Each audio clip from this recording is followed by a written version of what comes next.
Hello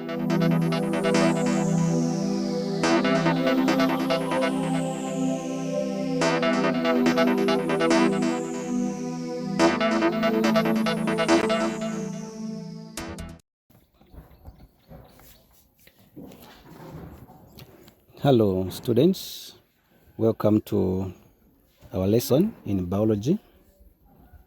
In today's lesson we are going to look at the biology paper 2 for 2022 November examinations, and we'll start by looking at section A. You might be aware that biology paper 2 has got two sections. The section A, which is the short answer questions type, and then section B, which is the essay type questions.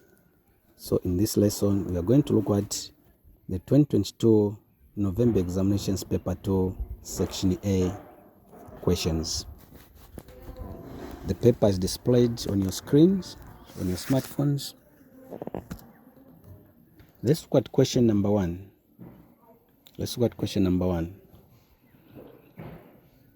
Figure 1.1 shows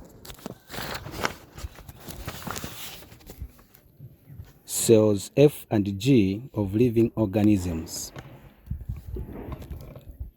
A, 1 Roman numerals. Identify the part labeled H. Now, if you look at those two cells, cell F and cell G, we need to recognize them so that we're able to answer the parts that are indicated. So from the observation, you can tell that cell F belongs to animals, which is an animal cell, and cell G belongs to plants. Therefore, it's a plant cell. Why do I say that? There are some characteristics that we have seen in cell G. If you look very closely on your screen there, the presence of the chloroplasts. You can see the chloroplasts in the cytoplasma and also the cell wall outside. While cell F, you can only see the one outlining layer, which is the cell membrane. So because of those characteristics, we'll be able to differentiate between the two cells. Now let's go to the questions and then the answer. We have to identify the part labeled H. So for an animal cell, which is cell F, that part H is the cell membrane. It's the only outer layer that encloses the cell organelles. So the part labeled H is cell membrane. A, part 2. How does part H differ from I? We have identified part H as the cell membrane, and then if we go to I is found on cell G. And that I, if you look very closely, is the cell wall. So the question is asking us to explain briefly how the cell membrane differs from the cell wall. The possible answers that you could give there are: H is made of lipids and proteins, while I is made of cellulose. The other answer you can give is that H is selectively permeable to materials that enter and leave the cell, while part I is fully permeable to materials that enter and leave the eye. Part 3, explain the function of structure labeled J. Now, you need to understand the part labeled J first of all. What is it? The part that is centrally located in a plant cell is the cell vacuole.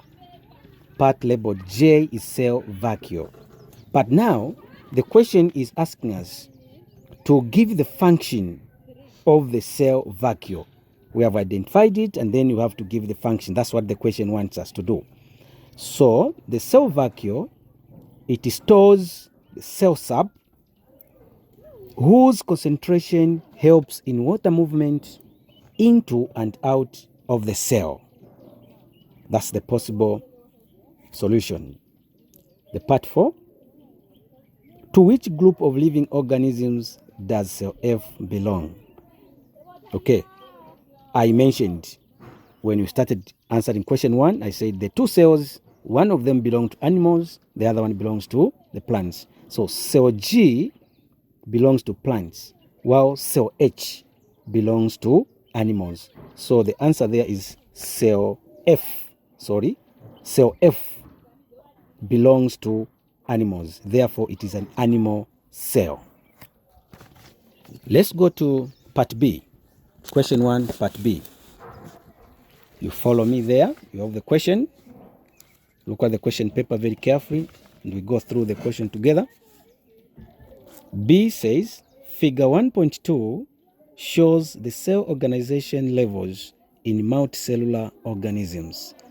Now, if you understand this word, the multicellular organisms, these are organisms that are made of many cells. Multi simply means many cells. So we have organisms that are made out of many cells, and also there are organisms that are made from just one single cell, only one cell, and we call them single-celled organisms or unicellular organisms, such as the amoeba, the flagellas. But in this question, they have given us the structure of a multicellular organisms. Now, let us look at the diagram together. We follow it. We'll start it from the bottom because we are following the arrows. The arrows are pointing upwards. So let's start from the bottom, where we have the structure, which is called the organelles. From the organelles, we go to structure labeled K. Then from K, we go to structure labeled tissues. Then from tissues, we go to the structure labeled M. From M, we go to the structure labeled system. And from the system, we go to the topmost structure labeled organism. Now, let's go and look at the question. Let's look at the questions now. B1, identify the parts labeled K and M. Now, the part labeled K is cells, and the part labeled M is organs. Now, some of you might want to find out, sir, but why K is cells and why M are organs? Now, the organization of cells, we start from the smallest, okay? In multicellular organisms, the specialization and organization of cells start with the smallest units. So what we have, the smallest unit that we have are organelles. These organelles are just the parts of a cell. So in a complete cell, you find the organelles. The organelles we're talking about here are the mitochondria, the Golgi bodies, the cell membrane, the cytoplasma, the ribosomes. Those are the organelles. Now, when you group those together, they're going to give you structure K, which we say the cells. And then from the cells, when you group the cells that are performing a similar function, you are going to have a structure which is called the tissues. And then these tissues, when you put the tissues together, performing a specific function, they are going to create structure M, which we are saying the organs. And then from the organs, you are going to come up with the systems. Now, in the systems, if you put the systems together, they're going to give you a complete organisms, such as an animal or a plant. Okay? Part 2. Question B, part 2. State the level of cell organization at which muscles would be found. Wow. It's a good question. Muscles are tissues. So muscles are going to be found at the level labeled tissues. That's where I find them. Number 3. Give one example of a system in plants and in animals. Okay? So I stated earlier that the organs, when you put them together and they perform certain specific functions, they're going to create what we call the system, right? The organs in a system, they work together to fulfill the function of that system. So the question wants us to give one example of a system in plants and another example in animals. Now, for plants, we can give any of the following systems: the transport system, the excretory system, the reproductive system, any of those you can mention. There are so many systems that we can mention, but for the purpose of a discussion, I've just given you 3 examples. Let's go to animals. In animals, you can still mention the digestive system, blood circulatory system, the endocrine system, the nervous system. Any of those you can mention. There are also many systems in animals. So for the purpose of this discussion, I've just given you 4 of those. You'll be able to select from those. Okay, we go to question number 2.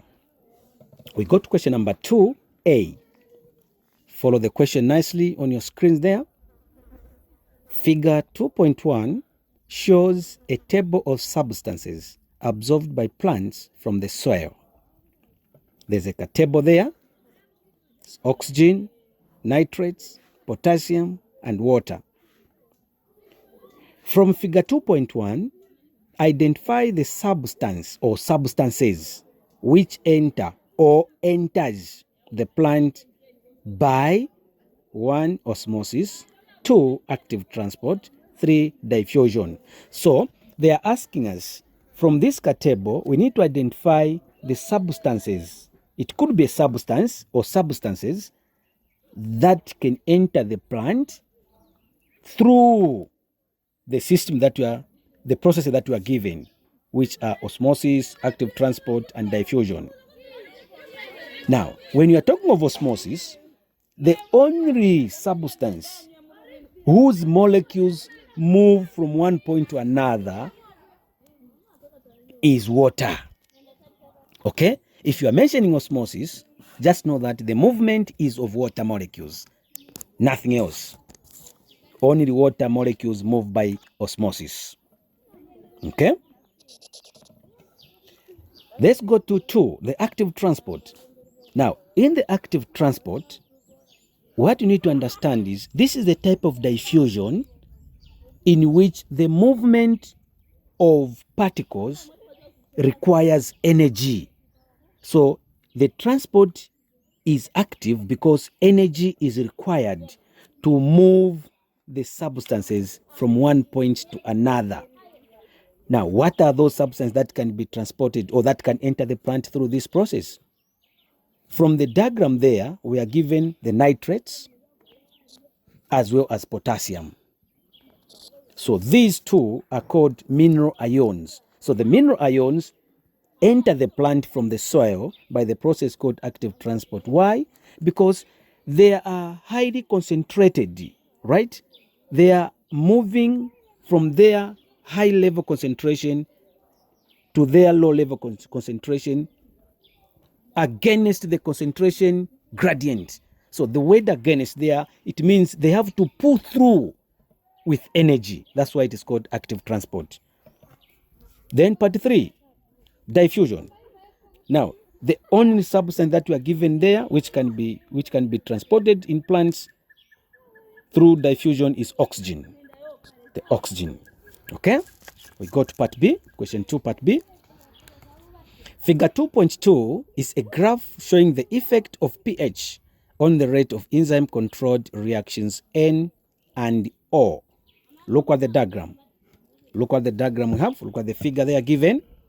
We have on the y-axis there's the rate of reaction, and then on the x-axis, there's a pH. Okay, there's a pH there. Okay. Now, let me first clarify 1 or 2 points here.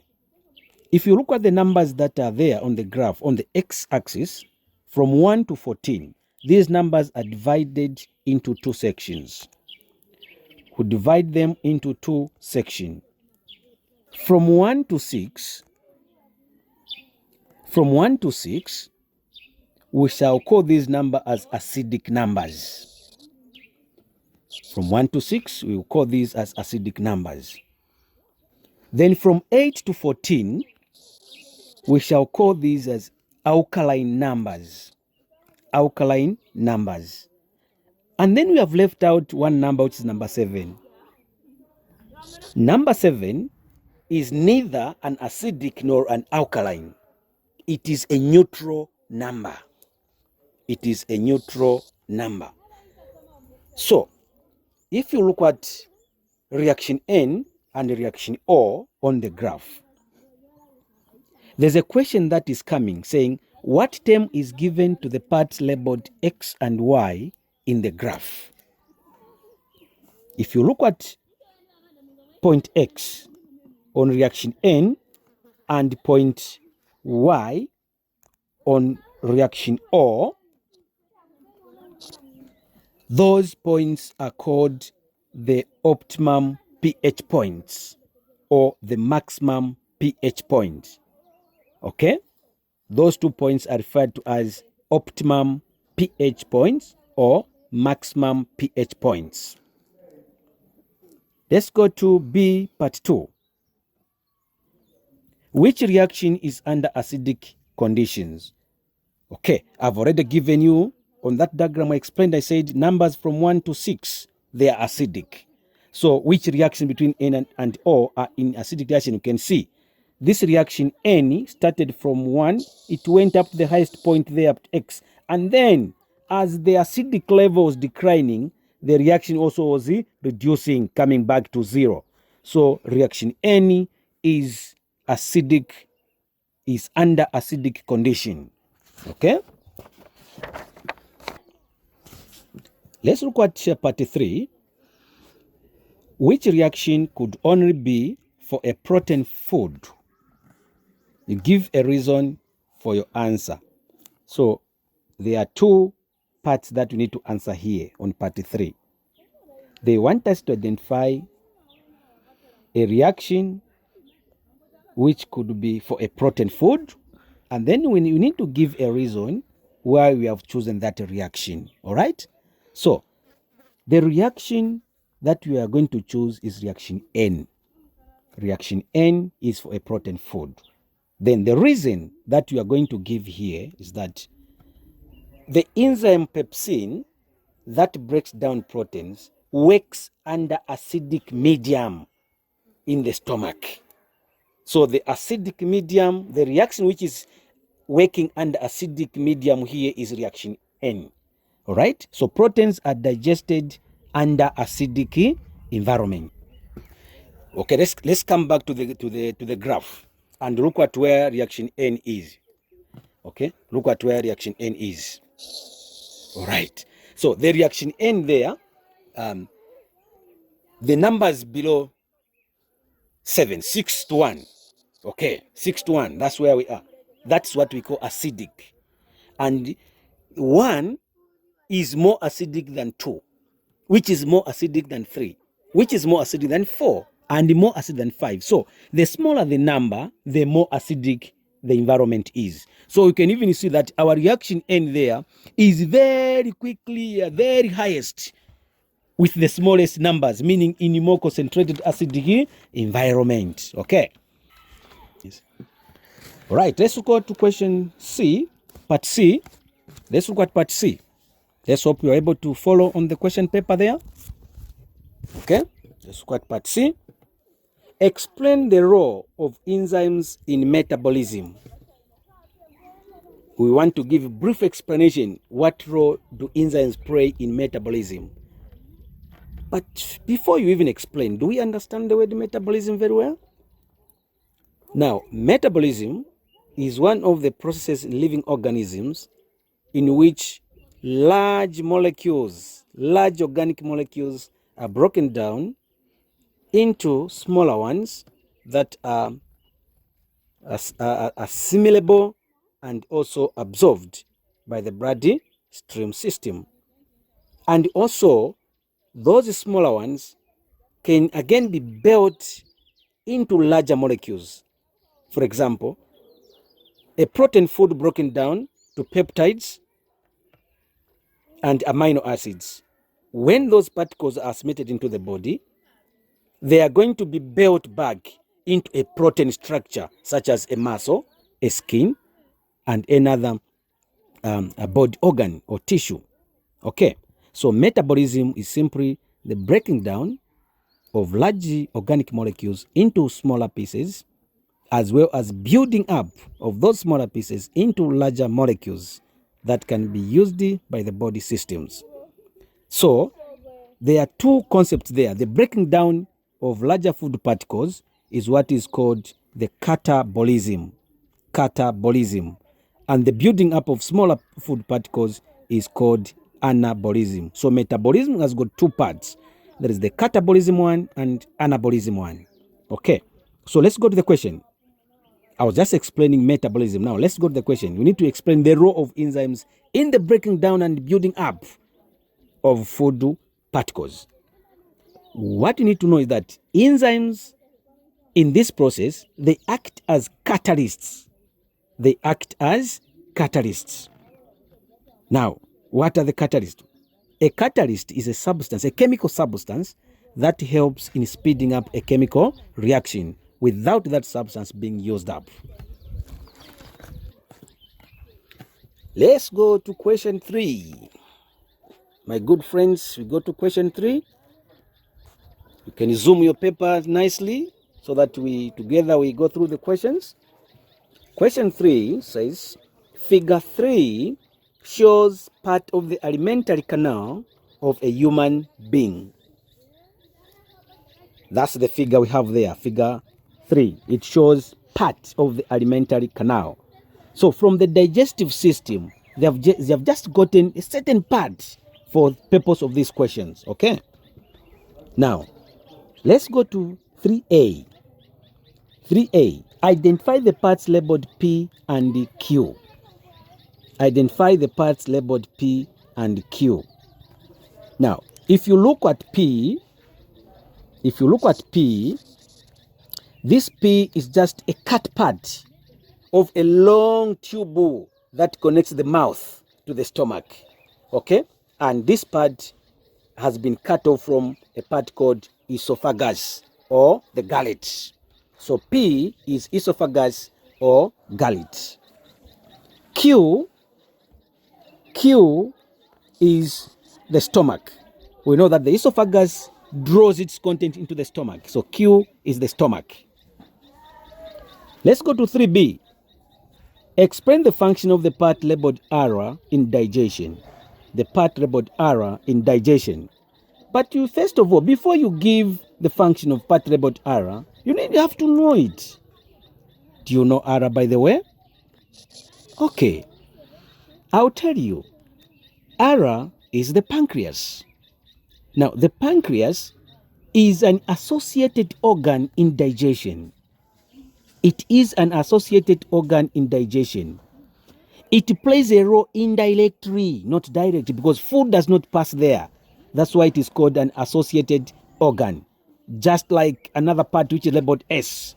Those two, the S and R, we call them associated organs because they don't take part direct in digestion. Food does not pass there, but they play a role. All right, now we want to look at one of the roles that R plays in digestion. In short, we want to look at the functions of the part labeled R in digestion.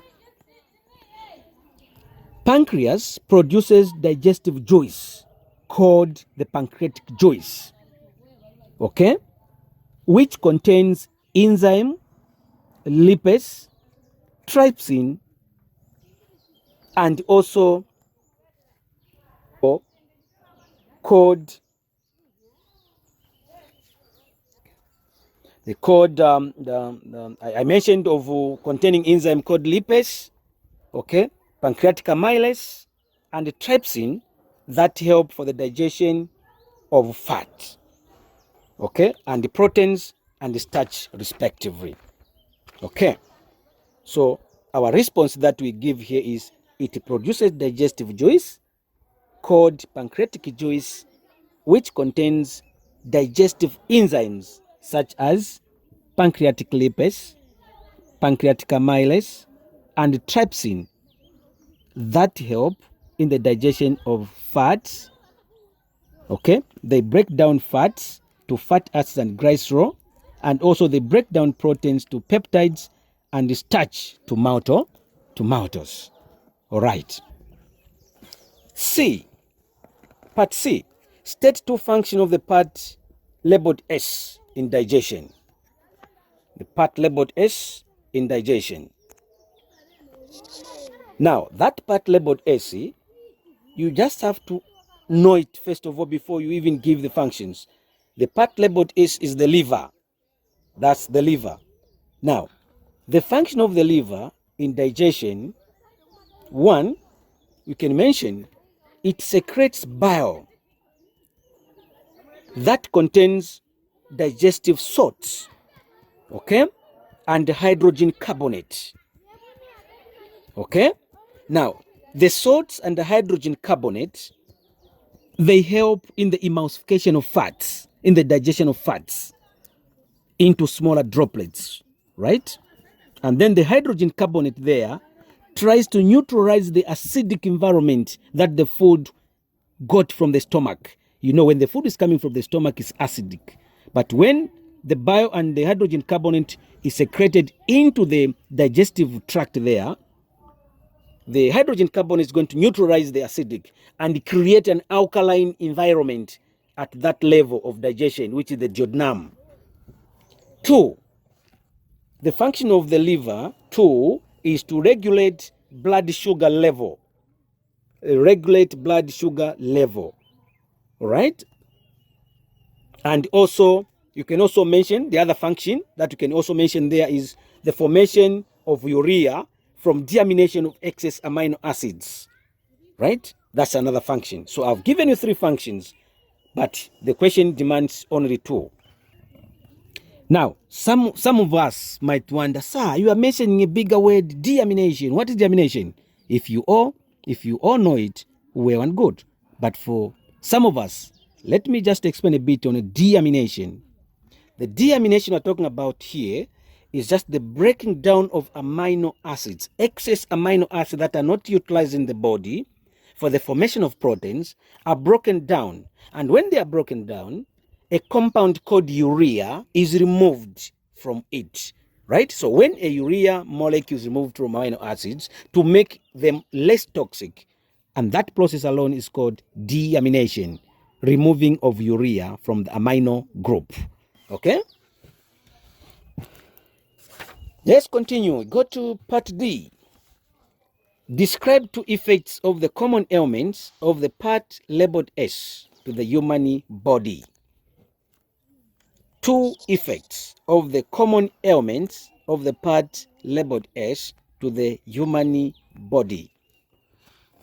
Now, an ailment is a disease. It is a disorder. So when the liver is sick, it doesn't work.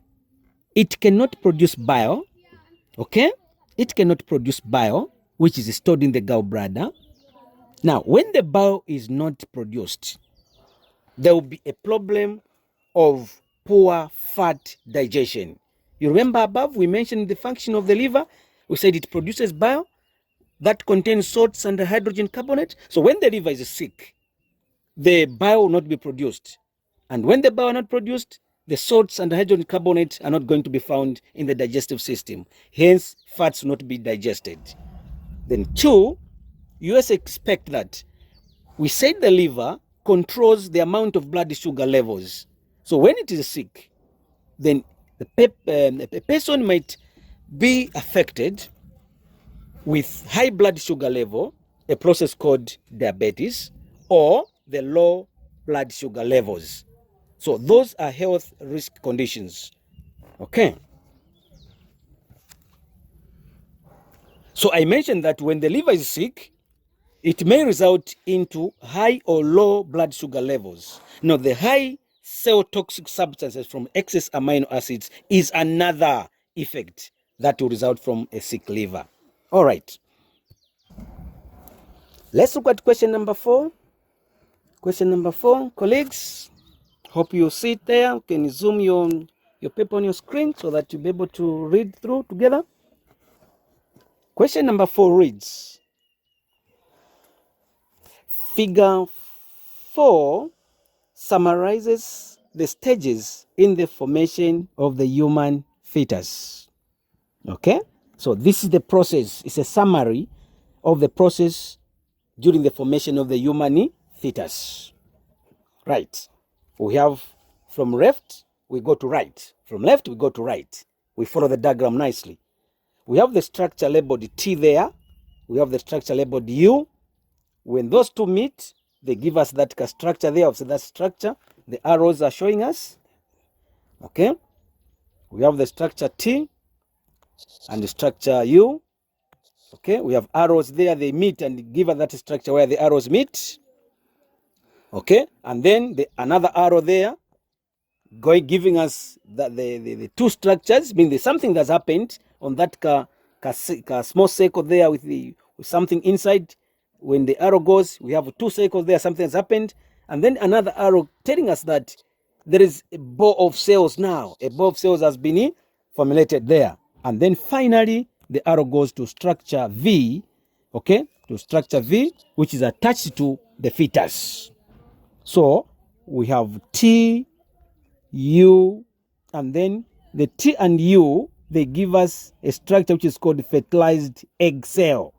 Fertilized egg cell, which goes, and then there it comes into two parts where it divides into two, and then we have a ball of cells which is there, and then you go to the fetus, and then on the fetus there's structure V which is attached. Okay, let's look at the first question. A, part 1. Identify the cells labeled T and U. Now, during the formation of the human fetus, there are only two cells that are involved. And those cells, we call them reproductive cells, specialized cells in reproduction. Okay? One cell is coming from the male, we call them the male sex cell. And then the other cell is coming from the female, we call them the female sex cell. So if you look at T and U, T is a male sex cell called the sperm cell. Okay, so there we are. T is the sperm cell, and U is the female sex cell called the ova or the egg cell. Right, we continue the questions. Part 2. State one way in which cell T and cell U in figure 4 are genetically similar. Right, that's a good question. Good question indeed. Earlier on I said during the formation of human fetus, there are two specialized cells that are involved. How are they specialized? These two cells, they carry or they contain genetic materials. They contain genetic materials. So to answer this question, we'll say that these two cells, they both contain haploid nucleus containing chromosomes. Okay? They both contain haploid nucleus containing chromosomes. Now, the chromosomes there are the genetic materials for fertilization. Right. Let's go to part 3.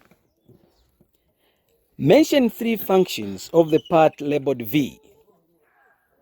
Now, let's go to the diagram. Look at V. The V is attached to the fetus. The V is attached to the fetus. And that V, it looks like a structure that leads to the umbilical cord of that fetus. It leads to the umbilical cord. Okay? So, for us to identify V, let us look at the structure. It's like having a rough surface, some hook-like structure that attaches itself. So, for us to identify it, we are going to name it as the placenta. The placenta. So, V is the placenta. Now, what are the functions of the placenta in a fetus? 1, placenta provides oxygen and nutrients to the fetus. 2, it removes waste products from the fetus blood. 3, it provides attachment to the wall of the uterus and the fetus umbilical cord. Those are the 3 functions of the placenta. Part B. Identify 3 causes of infertility in human beings. Now, this question demands us to know what infertility is, right? And then we look at the causes. Now, infertility, in simple terms, if it is in female, we're saying failure to conceive, right? Failure to conceive, okay? Lack of becoming pregnant, then you are infertile. In males, we can say failure to produce fertile sperms or fertile sex cells, which are called sperms in males. Now, if you don't do that job, then you are infertile. Okay. But what could lead to such conditions? One, we can mention of age, okay, contributing the seizure, all right, of periods for ovulation in females. When you get old, as you get old, you understand there's the menopause stage for females. The production of the ovulation stops in females. So the age causes infertility. 2, alcohol is another cause of infertility. 3, infections or diseases of the reproductive organs would also do what? Cause infertility. Okay, I mentioned of alcohol, but alcohol lowers the sperm or ova or egg production, right? Because the body systems is like it's a sleeping mode when someone is drunk, okay? The hormones, the nerves, all of them, they're in a sleeping mode. So the production of sperms or ova is lowered, right? All right, dear colleagues, for this lesson, we'll end on question number 4. And we expect to continue in the next lesson with question number 5, which is on genetics. And this is where we do the crossings. You remember the crossing diagrams to show how the genes are shared. So if you have found an interest or you are interested in this kind of learning mode, please don't forget to put a comment in the comment section and provide suggestions on the way to go by this tuition method. And we will request you at the end, after you have commented, we want you to give us the best suggestions on how to improve. So wait for the next question 5 in the next lesson. Thank you very much. After finishing question 5 on genetics and the crossings, we'll do those crossings and whatever. Then now we'll go to the most important section of paper 2. Okay? Most important section of paper 2, where most of us are finding challenges. The essay type questions. There we are going to follow the questions. Okay? Section B, the essay type questions. And look at the marks that are there. You have seen the marks? 36. Wow. That's a lot of marks. A lot of marks. So in the next lesson, we'll be, after finishing the closings on question 5 on genetics, we'll go to tackle section B question by question. Point out the question techniques. How do we answer? How do you write in paragraphs? How do you write in essay type questions? Well, for today, I hope we have had enough, and we'll stop here. I'm your tutor, Roy D. Muzambwe, HOD, Mbira Secondary School, with my sound technician, Mr. Mapanda Mushabati. We'll be there to make more to happen in this learning.